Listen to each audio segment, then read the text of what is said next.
Volta à Espanha, 13ª etapa, 200 quilômetros, a etapa mais longa.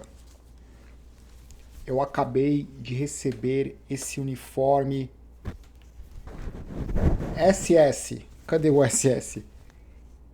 Soul Sport. Essa daqui é a jersey masculina Expert. Monocromo. Clássica. O que eu posso dizer para vocês, sem ter experimentado, que em relação ao acabamento, ao tecido,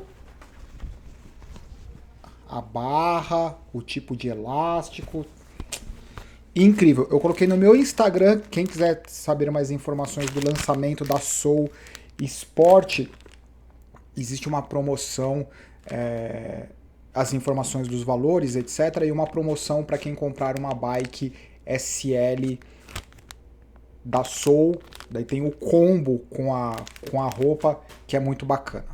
Assim que eu experimentar, eu falo para vocês sobre o que eu acho. Apesar que roupa é bem relativo, né? Mas no que se diz respeito a tecido, acabamento e etc., eu acho que vocês vão ficar surpresos.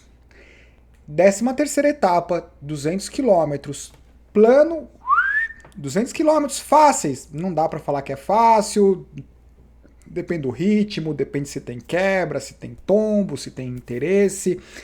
Apesar disso tudo, dá a impressão que foi uma etapa relativamente tranquila. Os caras têm que ter paciência para ficar 200 quilômetros rodando, com exceção dos 15, 20 quilômetros finais que os caras fizeram muito rápidos. Essa foi a fuga do dia, com representantes da BH Burgos, da Caixa Rural e da Euskaltel. E daí a gente vai começar a ver com cada vez mais frequência, nessas etapas finais, os espanhóis aparecendo em peso na fuga para tentar fazer alguma coisa. Além disso, as equipes que não tiveram oportunidade de vitória, talvez a partir do dia de amanhã, a gente vai começar a ver nomes de mais peso, nomes com chances reais de vitória na fuga, né? Ciclistas com chances reais de vitória presentes na fuga, pelo menos é o que eu acho. Dos 200 quilômetros, teve esse momento, talvez durante 4, 5 quilômetros, onde era um lugar mais aberto, talvez tivesse um vento, não um vento que a gente está acostumado numa prova clássica e etc., mas talvez tivesse o vento ali que sugerisse alguma quebra no pelotão e etc. Só que essa bagunça, essa aceleração durou 3, 4 quilômetros.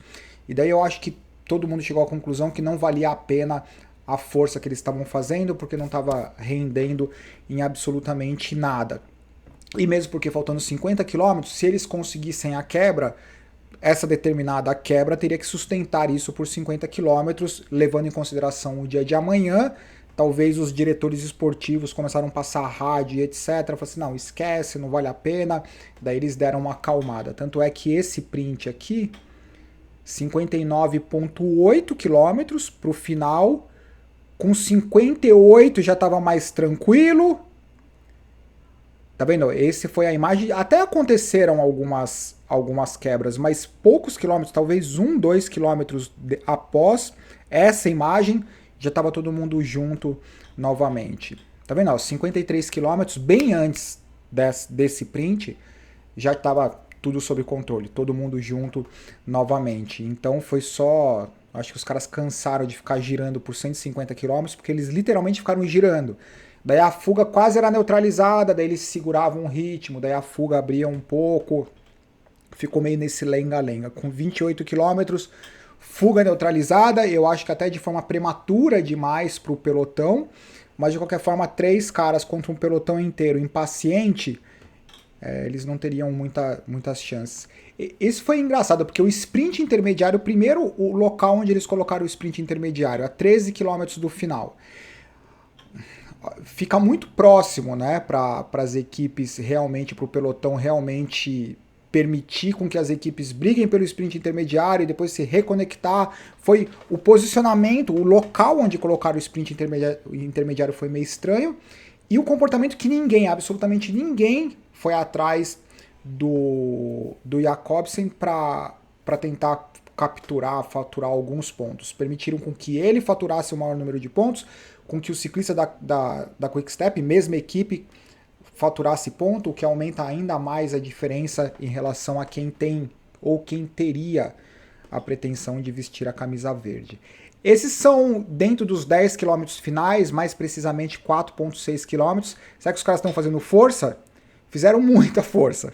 Mas fizeram muita força, muita força. Os caras estavam, nesse momento do print, estava 56 por hora, mas a minha sugestão é que eles devem ter ficado algo próximo de 60 por hora, principalmente dentro dos 4 km finais.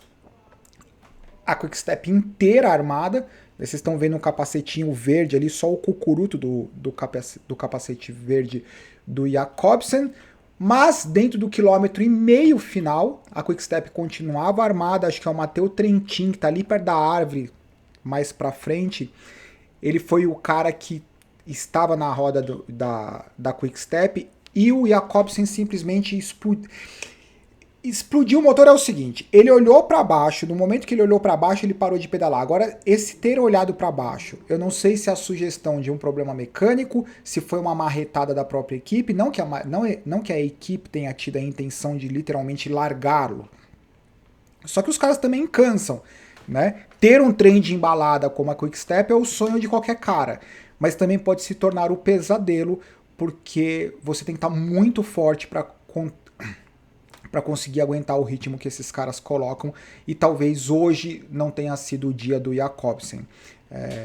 Eu acho que caso, né, isso está sendo feito no calor da emoção, caso apareça que foi algum problema mecânico, alguma coisa, sabe aquele problema mecânico desejável que acontece na hora que tem que acontecer, porque se não acontecesse você ia explodir o motor de qualquer forma?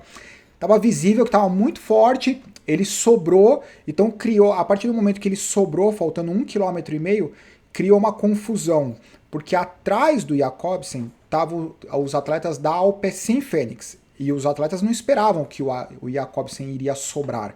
Então criou esse gap entre o trem de embalada da Quick-Step, o Matteo Trentin e o gap com a Alpecin Fenix. E essa é a imagem dentro dos metros finais, o embalador da Alpecin Fenix duro, travado assim, parece uma locomotiva tentando sprintar. Na roda dele o Sinechal e na roda do Sinechal o Matteo Trentin. No final das contas, por incrível que pareça, o Sinechal, que fez muita força nos quilômetros finais para embalar o Jacobsen, perdeu o Jacobsen, fez a aceleração e ainda levou o Trentin, que só estava na roda, né, para ser embalado. Então realmente foi uma vitória para salvar o dia da Quick-Step, com o Sinechal levou, com o Matteo Trentin em segundo. Então essa é a classificação dos 10 primeiros. Quem que é o cara mais impressionante dessa classificação dos 10 primeiros? Egan Bernal, sem dúvida nenhuma. Cara, o que esse moleque fez? Ele tá forte demais. A única coisa que me vem à cabeça é o seguinte: Egan Bernal deve estar bem puto com a equipe dele, porque dá a impressão que ele tá forte, talvez não tão forte quanto ele estava no Giro de Itália, ou na verdade, o Giro de Itália foi uma grande volta perfeita para ele. As subidas, o desafio do clima e etc. Completamente o contrário do que está acontecendo na volta à Espanha. Quente, talvez eu acho que ele lidar melhor com o clima mais desafiador. De qualquer forma, considerando que ele fez o Giro de Itália, ele está tendo uma performance excepcional, ele só não tem apoio, ele está largado lá no meio da volta à Espanha e ele está tentando se virar com o que ele tem. E hoje, para se virar no meio desses caras acelerando a 60 por hora, cara, impressionante. Em relação à classificação geral, pouca coisa mudou. A única coisa que aconteceu foi que o Egan Bernal ele conseguiu beliscar alguns segundos, alguns poucos segundos, mas isso não chegou a alterar drasticamente a posição dos 10 primeiros. Esse foi o momento, esse é o penúltimo print, esse foi o momento imediatamente antes do momento que a Jacobsen começa a sobrar. Eu tentei fazer o print no momento que ele abaixa a cabeça, mas eu não consegui. Mas caso vocês tenham a oportunidade de assistir, vocês vão perceber que nesse momento, de forma super prematura, eles já tinham se destacado de todo mundo, né? Então tem Quick-Step, Matteo Trentin, o Jacobsen e a Alpecin Fenix. E daí fez essa confusão toda e no final das contas o Sinechal ainda conseguiu se virar. E esse foi o momento que o Jakobsen começou a sobrar um pouco. Eu acho que é isso. Volta à Espanha hoje, nada de muito interessante. Vamos ver o que acontece amanhã na 14ª etapa. Eu acho que é isso. Sintam-se à vontade com as informações complementares. O pessoal está perguntando se eu tenho acompanhado o que o Remco Evenepoel tem feito. Sim, eu tenho acompanhado. E o que ele tem feito é algo que é incrível. Realmente incrível. Super curioso para saber o que vai acontecer. Eu não sei se no ano que vem ou 2024, quando nós tivermos pelo menos uns 10, 12 meses onde o calendário é um calendário mais estável, que todos os atletas eles estão na competição com uma preparação de 12 meses sem interferência de restrições, pandemia e etc. Certo? Eu acho que é isso. Não esqueçam, passem no Instagram e no site da Soul, ou se vocês quiserem, passa lá no Instagram do Powerlink Bike para vocês terem mais informações sobre a Soul Sports. Bem bacana. Soul, obrigado pelo presente. Bem legal, não vejo a hora de usar o All Black Tie. Abraço, galera. Tchau.